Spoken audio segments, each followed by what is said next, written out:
What's up, world? It's your boy TrayD, checking in with you guys for another video. I hope you guys are having a good day. Today is Wednesday, January 3rd in 2024. Happy New Year to you all. Make sure that you guys are subscribed to the channel and hit that notification bell so you're notified of new content first. I appreciate all you sneakerheads checking in with your boy today. Make sure you guys are following me on all social media platforms in the links in the description of the video. Click that, scroll down, and make sure you guys are following me on Twitter. You can call it X, Threads, Instagram, Snapchat, Facebook, whatever you guys are using. I'm using it too, okay? TikTok as well. Don't forget about TikTok, okay? We have a very good video for you guys today. Make sure you guys check out that video I did a few days ago at Wish ATL. Shout out to ATATF, all addicted to all things fly. And Wish ATL, we had Sneaker of the Year panel, and it was pretty good. I wish I was part of the panel. I had a lot to say. My actual Sneaker of the Year I liked the best was not even mentioned. That was the SoFly 8s. Unfortunately, I wasn't able to get those shoes in my hand. On top of something else I talked about with a lot of people on Instagram last year in 2023 is cutting back on buying sneakers. You already see behind me, I have like 30, 40 sneakers I already have. And you guys gotta understand, the thing about collecting sneakers, even reselling sneakers, you guys have to make sure that you're budgeting. Shout out to my girl Nikki. You have to make sure you're budgeting, and you also have to make sure that you guys are not overdoing it, okay? It's the difference between being a collector, and it's the difference between being a hoarder and being someone that feels like they're just having FOMO. You don't want to feel like you gotta buy everything. You don't want to feel like you have to keep everything. You also don't want to feel like you have to resell everything, okay? All right, so I wanted to mix it up. A lot of people did the Sneakers of the Year videos, panels, and posts. I want to tell you guys my top 3 most rock sneakers of the year that I bought last year, okay? So it's not just the best sneakers, because a lot of sneakers I liked, I was not able to get my size and secure them for myself. As you guys know, out there, it's very difficult to secure a lot of high-end and hyped and a lot of hyped releases.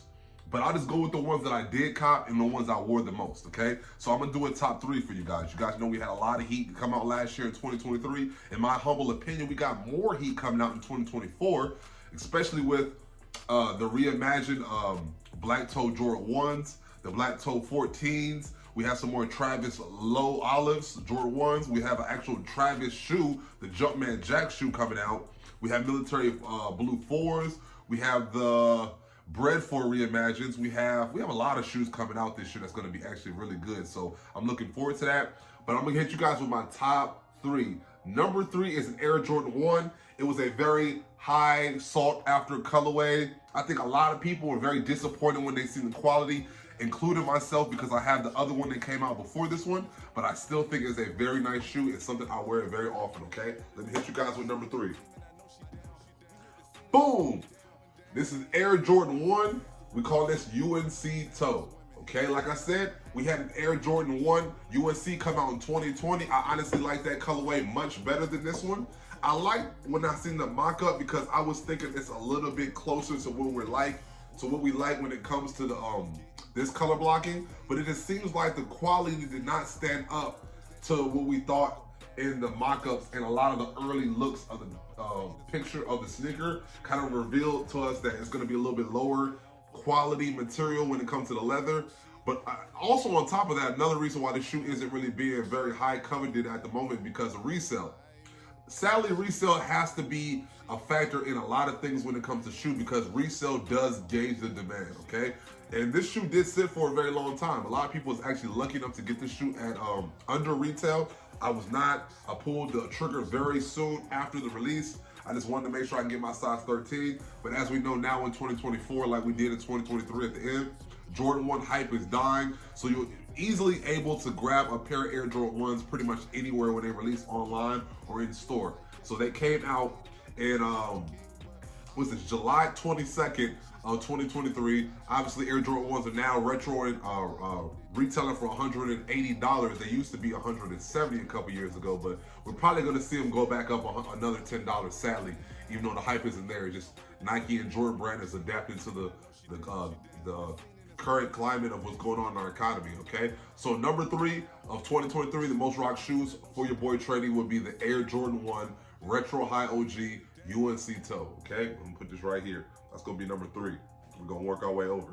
So number 2 is going to be another Jordan 1. This one, I think, honestly did very well because the time of year that it came out, the shoe came out in September, I think September 2nd. We had a lot of early pairs. I actually had a reel that did very well on my Instagram and Facebook and my YouTube channel when I showed my homie Slim Gady that had these and the shoe that's going to be number 2, okay? Let's get to it. Air Jordan 1 Palomino, and this is a poor man's Mocha 1, okay? So the Mochas came out in 2020 as well. That's kind of crazy. But I actually put so many pairs into the resale market that I did not keep one for myself. I had 2 size 13s. And at the time, I'm gonna be honest with you guys, the shoe would resell over $400. I just didn't see the logic of me keeping the shoe versus me making over $700 in resale for 2 shoes. I mean, almost $700 in resale for 2 shoes. I do wish I did have a Mocha 1 for myself in my personal collection, but this is the next best thing. Like I said, came out in September, $180 retail. Resale was a little bit like probably $220. Honestly, like I said, the shoe was sitting for a very long time. Air Jordan 1s don't really resell instantly like that anymore. Jordan 4s might be one of the only, on top of obviously SBs and collaborations, retros that actually don't sit nowadays because of the economy and the stock numbers. That's another thing a lot of people don't really discuss. They talk about the resale and the hype dying, but it's because they're making more shoes and they're making more releases more frequently, okay? But this is a shoe I put on a lot. I might actually wear it today. I love it. Color block is undefeated. Jordan 1s, you know you can't beat it, man. You already know you can't beat it. So this is number 3. This is number 2 of the most worn shoes of 2023 for your boy TrayD. And this is just out of the shoes that I bought in 2023. It's not out of the other shoes because obviously a lot of other shoes in my collection I wear way more than these, but I just want to stick to the ones that came out in 2023, okay? So number one is not a Jordan 1. We're going to switch it up, but I think this is truly the sneaker of the year when it comes to sneaker of the year. Not personally. Mine is the SOTY 8s.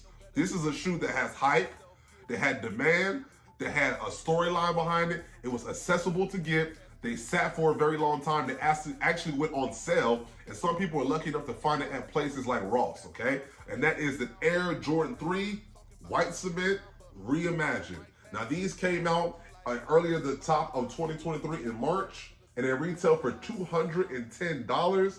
We already know what a Reimagine is. Reimagine is taking back some OG Jordans and making it a twist with a new generation, which was the current market right now. Yes, I wear these a lot. That's why they are the most worn and the number 1 of the year. I'm gonna clean them. I'm gonna put a little bit more wear and tear on them and probably even get another pair, man. Honestly, I'm gonna be honest with you guys. As an OG Jordan collector, it's not better than Jordan 3s, man. Jordan 3s are probably gonna be the next hype silhouette behind the 4s. I've been saying it for like the last 6 months. This is one of my favorite shoes to put on. I'm probably gonna wear these this weekend. I love rocking them with sweatpants. I love rocking them with shorts. And I actually still be thinking about those ivory 3s. I've been thinking about it, but I was like, man, I don't really need the ivory 3s. I got these, I got the Amam and Years, but I'm probably gonna copy them, man. They got ivory 3s coming out this year, 2024. They look very clean, very similar to Amam and Year. Between this, the Amam and Year, and the ivories, this is probably gonna be my favorite, man. The Amam and Years is my favorite for a very long time, but this is similar to a shoe I've always wanted, and I got it in the form of a Reimagine, so I'm very happy, okay? So out of all 3, the Reimagine 3 is probably my most worn shoe of 2023. The Palomino 1 is probably the 2nd, and the UNC toe is probably the 3rd. You guys let me know your top 3 pairs of shoes that you purchased in 2023. Let me know in the comments. You guys like this video, subscribe to the channel, send this video to a sneakerhead, and let me know. At 2,000 subs, we'll be doing a free shoe giveaway. Let me know what shoe you guys want me to give out, all right? Let's get it. Holla at me later. Got another video tomorrow, guys. Sneakerheads. Out.